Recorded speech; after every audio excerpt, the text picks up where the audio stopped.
Setelah ngerasain mahalnya dan eksklusifnya Razer Blade 16 yang baru resmi masuk Indonesia, sekarang giliran kita ngelirik saudaranya yang lebih kecil dan berisi AMD Ryzen.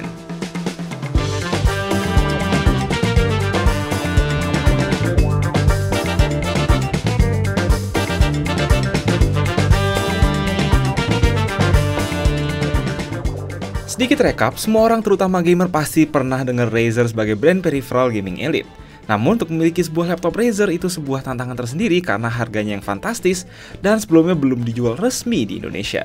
Berbeda dengan Blade 16 yang udah resmi masuk Indonesia dan kami dapatkan barangnya dari toko, Blade 14 2023 ini belum dijual resmi di pasaran saat ini, alias masih coming soon, jadi sampel yang kami pegang merupakan pinjaman dari AMD. Di video sebelumnya kami nyebut Razer Blade series ini sebagai MacBook hitam atau MacBook gaming, sebab secara desain dan build quality bisa dikatakan mirip MacBook Pro. Rekap singkat, dia pakai unibody aluminium CNC yang solid, polos, simple, dan terasa sangat berkualitas. Meski ya gampang kotor kena sidik jari karena warnanya hitam mengkilap. Logo hijau yang ada di punggung bisa nyala by the way. Dibanding si Blade 16, Blade 14 tentu lebih compact, ringan, dan tipis, sekitar 1,8 kilo saja. Inline dengan laptop gaming 14 inch macam ROG Zephyrus G14. Yang sedikit membedakan dengan saudaranya yang lebih besar itu adalah sedikit space yang tersisa pada bezel bawah. Meanwhile, panel 14 inch yang dipakai di sini merupakan IPS QHD+ 240Hz, identik dengan Blade 16 hanya lebih kecil saja, coverage warna DCI-P3 sempurna, terang dan akurat, delta I sekitar 1.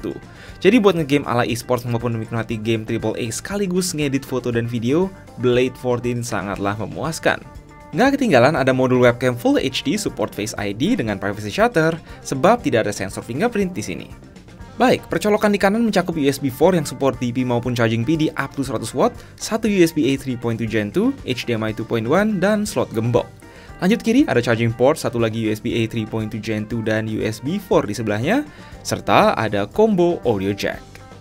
Oke, selain desain premium, yang jadi poin utama kami mereview laptop ini adalah Ryzen 9 Phoenix 7940HS yang menggantikan Ryzen 9 6900HX pada generasi sebelumnya. CPU Ryzen 9 Zen 4 35W ini sama-sama punya 8 core 16 thread dan ditemani pula IGP Radeon 780M yang sebelumnya udah kita coba di ROG Flow X13. Didampingi RAM DDR5 16GB dual channel upgradable dan SSD NVMe Gen 4 1TB yang juga bisa diupgrade, seberapa jauh performa jika dibandingkan ROG Flow X13 yang punya CPU sejenis tapi lebih kecil? Karena ukurannya lebih besar dan lebih tebal, apalagi pakai cooling memadai, Ryzen 9 7940HS di sini bisa lebih memaksimalkan potensi penuhnya sembari menarik daya 80 hingga 90 watt. Tetapi jangan salah, berdasarkan Cinebench, performance per watt 7940HS memang tetap luar biasa, mampu hampir menyamai performa 12700H, bahkan 13700H yang biasanya narik lebih dari 110 watt. Efisiensinya bagus dan performa konsisten, bahkan kami coba perbedaan kecepatan render CPU antara dicolok dan tidak dicolok itu nggak lebih dari kisaran 15%. Perbedaan lebih besar adalah soal GPU nyolok dan tidak nyolok seperti render Premiere Pro yang dibantu CUDA. Nah, terus apakah 4070 tersebut bisa menyamai saudaranya yang 16 inch? Dari skor Vicetrack sih bahkan bisa mengungguli. In theory bisa maksimalin power up to 140 watt meski most of the time dia make sekitaran 110 watt.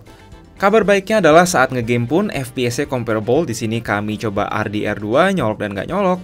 As usual juga ada Cyberpunk, Horizon Zero Dawn, SOTR, dan Dota 2. Basically ini merupakan kemampuan grafis yang fantastis untuk sebuah laptop 14 inch. Arsitektur cooling Razer yang dipakai sebenarnya nggak beda dengan yang lain, yaitu sistem dual fan dan vapor chamber yang ngebuang udara panas ke engsel, namun skalanya lebih kecil. Sayang karena CPU panas dan vapor chamber lebih kecil, suhu pada tengah keyboard bisa mencapai 46 derajat meski nggak separah itu pada area WASD dan area bawah laptop. Still, selama sekedar ngedit foto dan video di pangkuan, suhu ini masih masuk akal kok dengan bunyi kipas nggak sampai 50 desibel, lalu tentu lulus stress test. Mengingat ini laptop 14 inch ya sebenarnya sangat bisa dimaklumi. Tinggal ke depannya mungkin bisa kasih ventilasi lebih oke. Soal keyboard, touchpad, dan speaker, gue cukup ngulang dari Blade 16 aja karena semuanya identik. Keyboard Razer Chroma RGB ini kelihatan elegan dan wah ala-ala MacBook tapi RGB per key dengan 16 tingkat brightness. Feel-nya biasa aja dan cenderung cetek. Tombol panas sempit dan tombol power masih nyatu di pojok kanan atas. Touchpad sih enak ya, luas banget, saking luasnya hampir nggak mungkin ngetik tanpa pergelangan tangan nyentuh touchpad. Untung palm rejection-nya lumayan bagus, otomatis nggak bergerak kalau bukan ujung jari yang gerakin cursor. Vote speaker di sini terdiri atas 2 subwoofer di bawah dan 2 tweeter front firing yang mantap, kualitas tinggi meski nggak sewah sistem 6 speaker di MacBook Pro. Yang beda adalah berkat chipset efisien ini laptop sanggup playback YouTube hingga 8 jam dalam pengetesan kami. Di sisi lain, adapter 230 wattnya masih yang standar, justru sedikit lebih besar dari 280 watt punya Blade 16 tapi udah GAN. Berharap sih nanti Razer juga bisa ngasih adapter GAN 230 watt yang lebih mini. Tampaknya, Razer telah berhasil memaksimalkan kombinasi dari efisiensi AMD Ryzen Mobile seri Phoenix dan GeForce RTX Ada Lovelace dalam sebuah laptop compact dan premium. Namun, mengingat ada juga saingannya sang Zephyrus G14 yang lebih terjangkau, given estimasi harga Razer Blade 14 ini adalah sekitar 45 hingga 50 juta, kalian nggak perlu spend uang sebanyak itu untuk menikmati performa maksimal dalam laptop 14 inch. Lagi-lagi kami tetap senang akhirnya Razer jualan laptop garansi resmi di Indonesia. Lumayan buat kalian kaum sultan dan fans Razer yang nggak peduli komentar mendang-mending dari rakyat jelata seperti kami. Blade 14 bisa jadi pilihan buat para gamer yang punya budget ala MacBook. Ya, itu dulu dari kami. Mendang-mendingnya dipersilahkan. Please like, share, subscribe. Gue Mike, stay safe, stay healthy.